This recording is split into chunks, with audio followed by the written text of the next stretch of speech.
Hello everybody. Do you remember the last time we saw this sheet? We did the blue letters, which look similar to their capital letters. This time we're going to do the red letters, which look very different. And we're going to do A through to I. Okay, so let's start with the A. The capital A is like a large triangle with a line through the middle.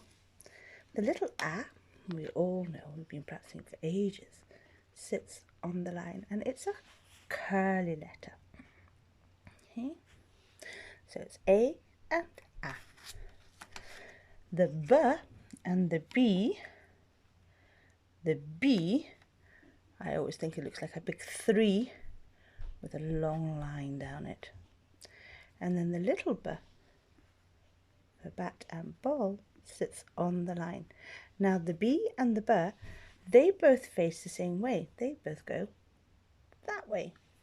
That helps you to remember which is the B. C we have already done, so let's move on and do D.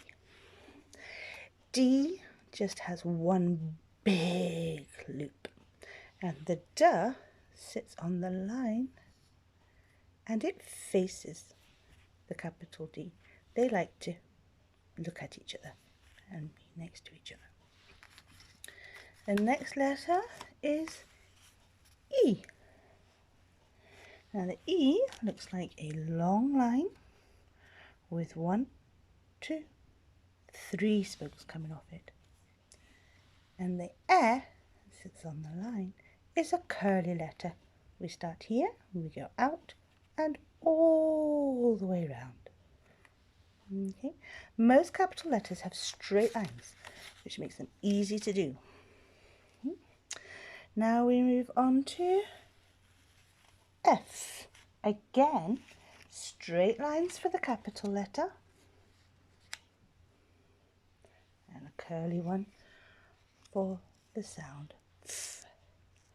Now, the thing to remember about the F sound is it starts at the top and goes down, but the line that goes across sits on your line, okay, and the F sits above it.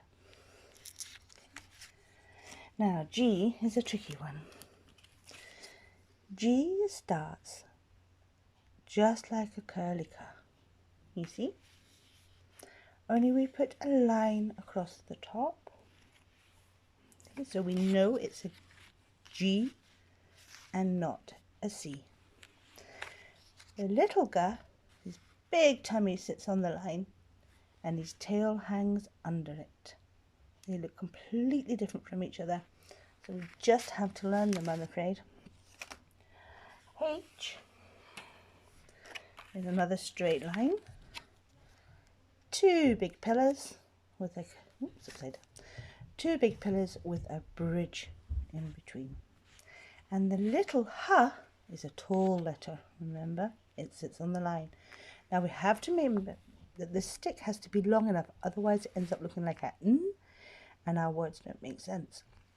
So we start at the top, we go all the way down to the bottom, halfway up, and we go over the hill. That's the H and the H.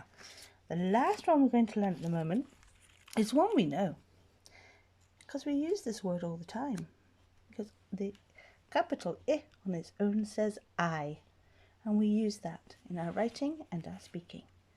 The little I sits on the line. We normally put a little hook on ours going this way so that we're ready for joined up writing later on in the school. But what the capital I does is he takes off his hat and he pops on a little dot. Okay, now I'm going to practice these and let's have a look at them again. A and A, B and B, D and D, E and E, F and F, G and G, H and H, I and I. Well done.